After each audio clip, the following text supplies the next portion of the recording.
Saya sering mengatakan kepada siapapun yang datang, manfaatkanlah lahan pekarangan secara maksimal, karena melalui lahan pekarangan kita bisa memperoleh hasil yang organik.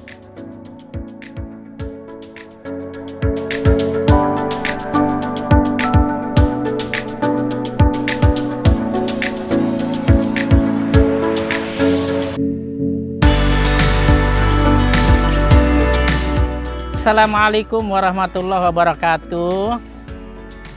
Nama saya Nasruddin Rahman. Tempat tinggal saya ini Lembah Bukit Kereberek, Jalan Lintas Taliwang Maluk. Saya selaku petani yang banyak bergerak di bidang pertanian, tanaman pangan, dan hortikultura. Saya awal mulai melaksanakan kegiatan ini dari tahun ya mungkin sudah 20 tahun yang lalu ya, saya sudah mulai bergerak di bidang pupuk organik, kemudian mulai insektisida nabati, kemudian pembibitan, tapi untuk di bidang benih saya belum. Jadi kalau benih masih saya impor dari luar. Nah, ini kenapa bibit? Karena apa yang saya produk itu saya lakukan ini sebagai lab saya. Ketika pertumbuhannya bagus, lebih-lebih pertumbuhan vegetatifnya bagus, maka tanpa uji lab saja sudah saya yakin bahwa di situ namanya unsur hara makro itu sudah lengkap dan sudah memenuhi persyaratan untuk bisa kita kembangkan. Jadi saya pernah kuliah S2 di JIMS, Jakarta Institute of Management Study. Disitulah ilmu banyak sehingga saya bisa membuka peluang usaha, peluang kerja. Bukan hanya di bidang ini saja, Pak. Saya juga di bidang biofarmaka. Nah, jadi disitulah mulai saya coba kembangkan itu. Kalau pupuk organik ini kan saya jangan dari SPMA. Jadi ilmu SPMA itu saya kembangkan, semakin tinggi tingkat pendidikan semakin saya kembangkan. Kalau di buku dia bilang hanya 1-2 harus dicampur, saya enggak. Saya cari sebanyak-banyaknya. Jadi saya campur, begitu jadi saya coba di lab. Campur begitu seterusnya, sehingga ya kalau boleh saya katakan kalau pupuk organik mungkin sudah jutaan ton. Kalau untuk kompos selama ini memang dalam jumlah besarnya ke Pemda. Di daerah KSB ini ya melalui Dinas Ketahanan Pangan, melalui Dinas Pertanian yang pernah mengambil dalam jumlah besar.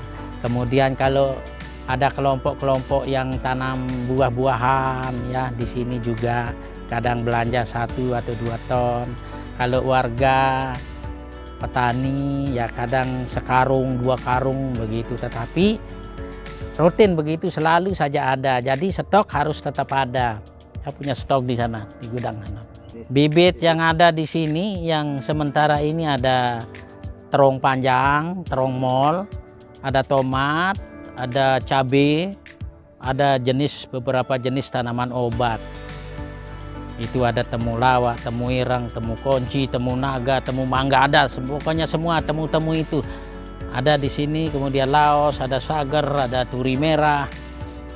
Saya membuat bibit dalam jumlah banyak ketika ada pesanan dari Pemda. Tetapi tetap ada stok. Ada saja orang yang datang cari bibit, sekalipun hanya 5, ada 10 begitu. Jadi alhamdulillah dari hasil-hasil saya begini, saya bisa sekolah juga gitu loh. Kemudian anak saya 3 dokter loh. Ya, anak saya 3 dokter dari hasil ini. Ya. Dan tidak semua yang saya lakukan ini ke material, tidak. Enggak. Kadang saya juga ada sekian persen sekalipun dalam bentuk material itu saya sumbangkan pada orang-orang yang membutuhkan. Contoh misalnya kalau datang cari pupuk hanya sekarung 2 karung lalu datangnya dari seteluk begitu, bawa saja, tidak usah bayar. sudah datang dari jauh gitu, kecuali dalam jumlah banyak gitu loh. Apalagi bibit di dalam kampung, tapi nakal juga ada orang. Sekarang saya kasih 10 atau 5, besok datang lagi, datang lagi 5 lagi gitu loh. Jadi apa yang kita hasilkan dari tanaman ini, baik dalam bentuk bibit atau kita konsumsi, ini organik. Organik ya. Saya sering mengatakan kepada siapapun yang datang, manfaatkanlah lahan pekarangan secara maksimal, karena melalui lahan pekarangan kita bisa memperoleh hasil yang organik. Nggak mungkin misalnya luas di luar lalu mau nyemprot pakai nabati, nggak mungkin. Nah, jadi hanya satu-satunya jalan, apalagi sekarang ini kita hidup di era COVID ini, ya tentunya harus makanan kita usahakan yang serba organik. Kemudian jangan lupa juga konsumsi ramuan-ramuan yang bisa dihasilkan dari pekarangan. Apalagi ada anjuran Menteri Kesehatan kan, bila perlu 3 kali seminggu, kalau bisa tiap hari, minumlah ramuan jahe, serai, temulawak, daun mint.